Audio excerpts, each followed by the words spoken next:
As anti-vaccination protests continue in Canada, a similar storm is now brewing in New York. Thousands of New York City's municipal employees now face termination without proof.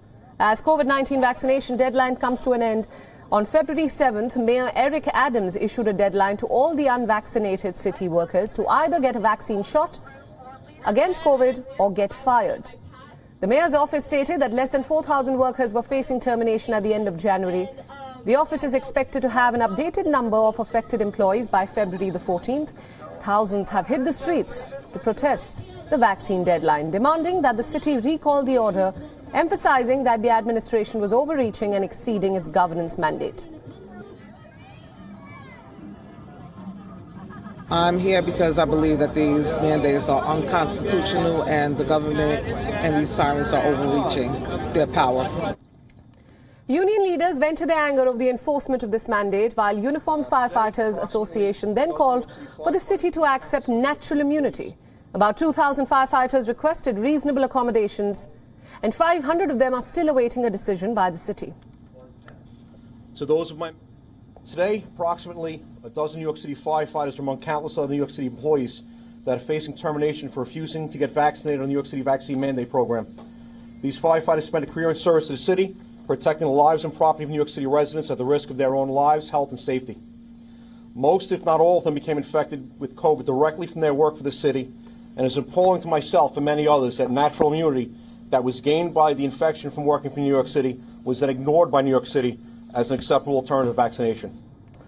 The Republican candidate for governor, Andrew Giuliani, slammed the vaccine mandate altogether. Participating in a protest against the deadline in the city, he said that the fight was for freedom of choice. We are fighting to make sure that our children do not have to be forced to wear these masks. We're fighting to make sure that our kids do not have to be forced to get this vaccination. And we're fighting to stand up for those 4,000 workers who may get fired today. Despite an outcry and protest by union leaders and city employees, Mayor Eric Adams has now said that he is determined to carry out the termination.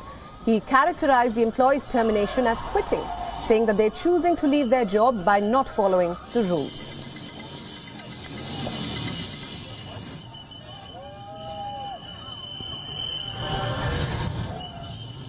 Fight or forced to quit, however you want to describe it. The call is there. It's not about termination. It's about vaccination. We want people to be vaccinated. I don't want to see the city close down again. And all we can do is continue to encourage people, get vaccinated, and hopefully people get the booster shot as well. If terminated, it will be the biggest worker reduction in the United States due to vaccine requirement. The latest figures show that around 95% of the city's workforce has already received at least one vaccination dose, and about 1% of the city's workforce faces a termination.